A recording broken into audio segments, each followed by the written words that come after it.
Itu sedikit cerita saya. Nampak mungkin saya tersenyum, boleh bercakap ketika berbasikal, tetapi untuk mendapatkan momen itu, saya sebenarnya seorang yang memang aktif lah. Hobi saya setiap hari berlatih untuk mendapatkan fitness sebegitu. Kalau anda nak join, nasihat saya, anda kena berlatih. Kalau tak, anda memang akan sengsara. Untuk menghabiskan 70.3 tu, hanya kalau ikutkan official finisher hanya 780 orang daripada 1,400 partisipan.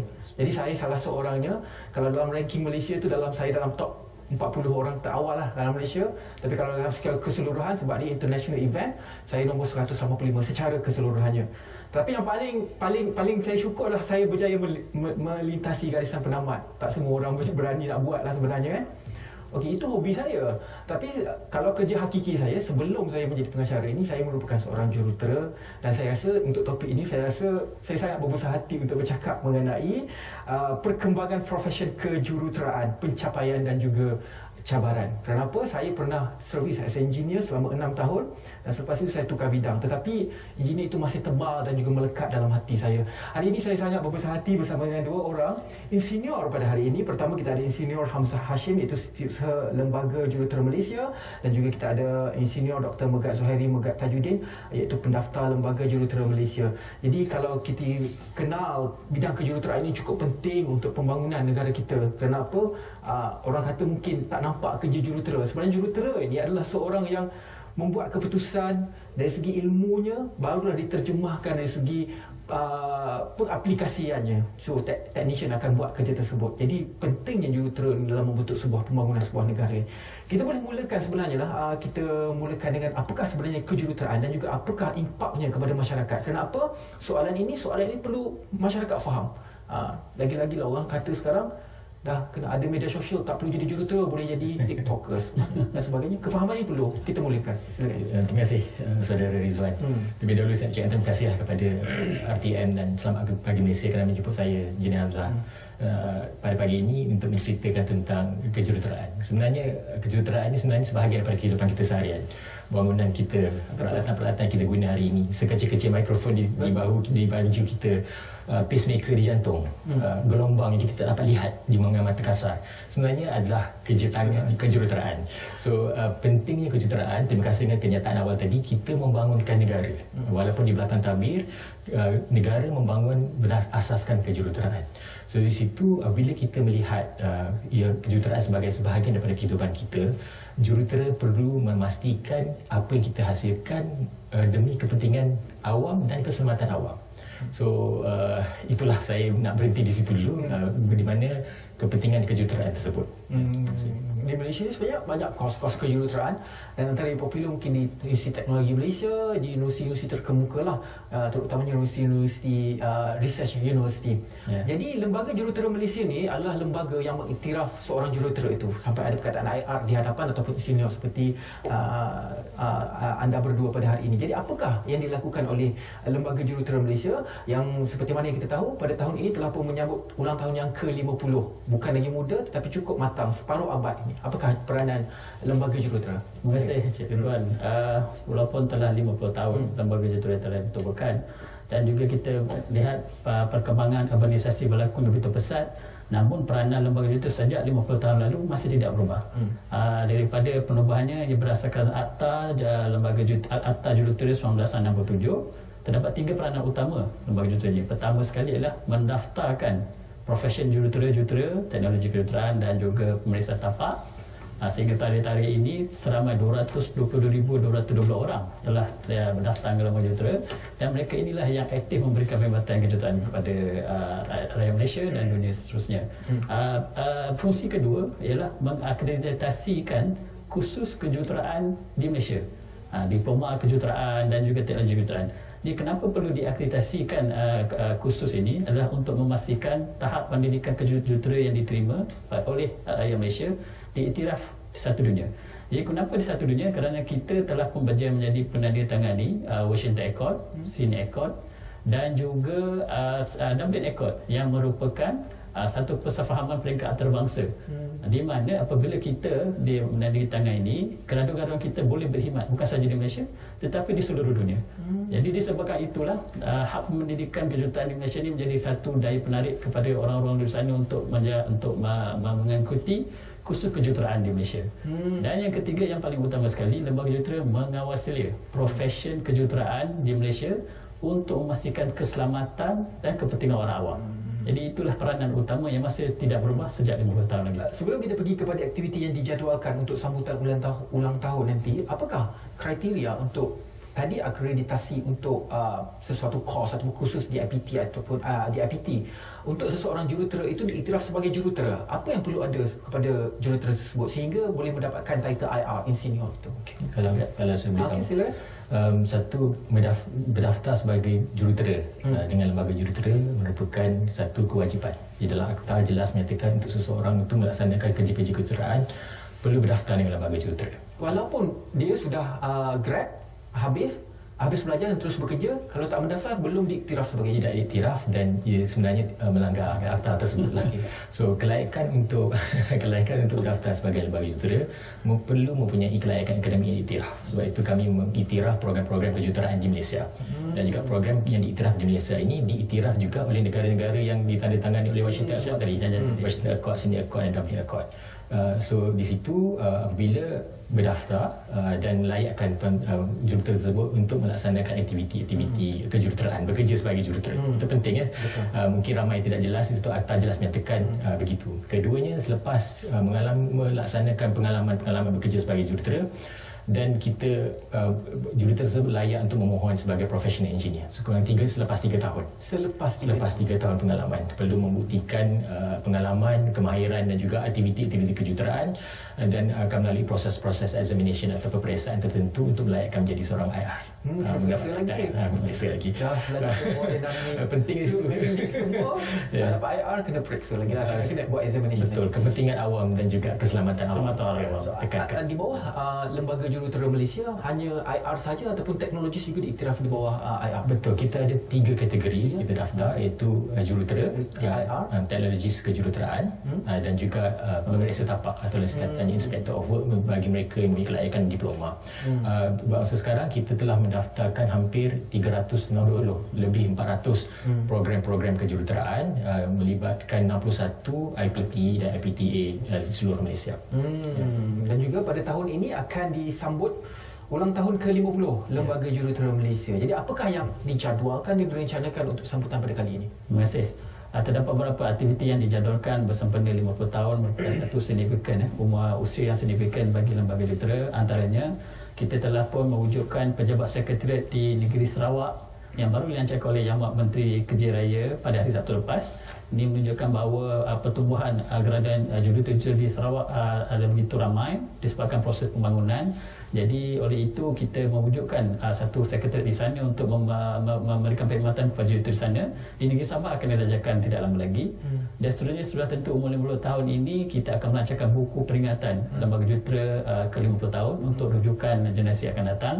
Dan buat julung kalinya pada tahun ini, sepanjang 50 tahun ini, Lembaga Jurutera akan memperkenalkan anugerah tokoh kejuruteraan dan tokoh muda kejuruteraan untuk diberikan kepada individu yang telah menyumbang kepada pembangunan negara.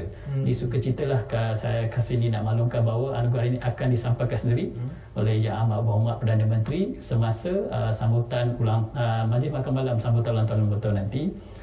Kami ucapkan terima kasih kepada Yang Amat Perdana Menteri kerana sudi hadir untuk berikan ni secara terlangsung merupakan satu iktirafan lah kepada profesi kejuruteraan. Saya kira umur 50 tahun itu sudah pun ranum, dah setengah abad kan. Jadi mungkin ada lagi yang berpendapat bahawa kejayaan dalam bidang kejuruteraan ini semakin dipinggirkan. Kerana apa? Sekarang macam saya cakap tadi, wujudnya generasi muda yang sangat eager dengan media sosial yang akhirnya kata, saya boleh menjana pendapatan lebih berganda daripada jurutera, sehingga mereka meminggirkan tak nak belajar kerana dapatan dalam kajian baru-baru ini menunjukkan bahawa anak-anak muda kurang berminat untuk belajar kerana faktor-faktor ini.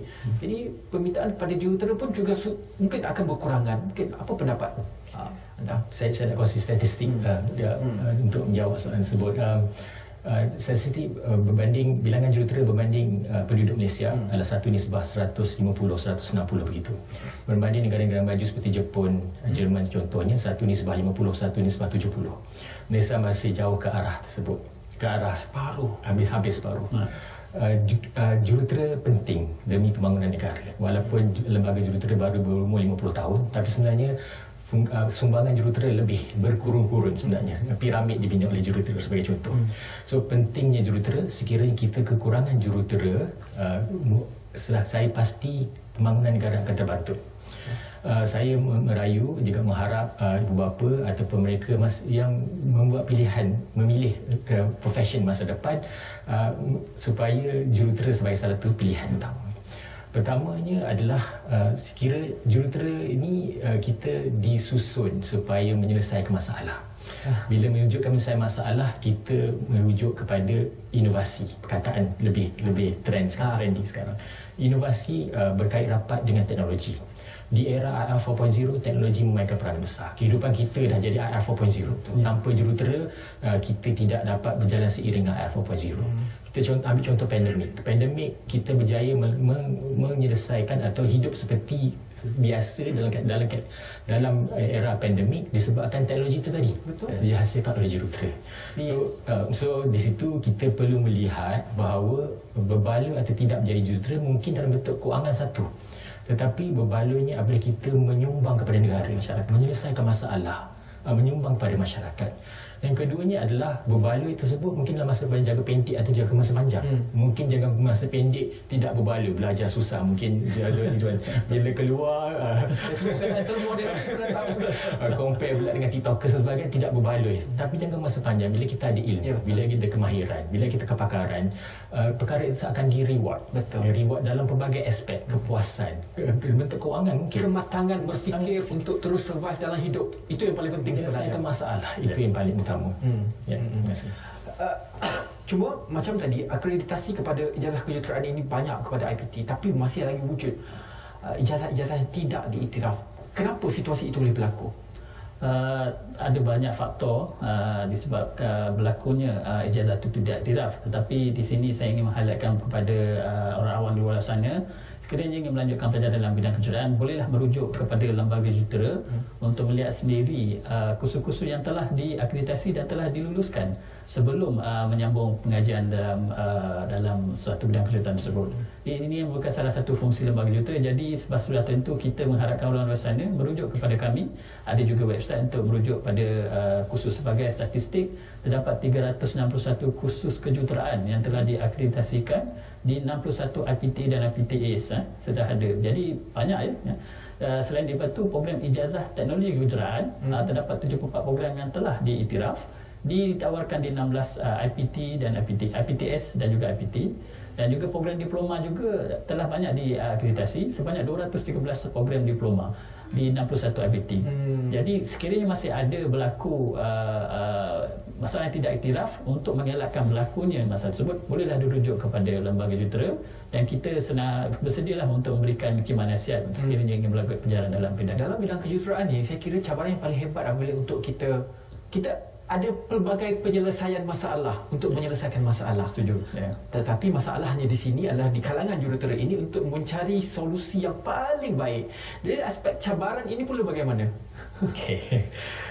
Satu cabaran yang pertama, saya rasa again IR 4.0, di mana walaupun perkembangan teknologi sentiasa bergerak, tapi IR 4.0 menyebabkan perkembangan teknologi berjalan lebih pantas.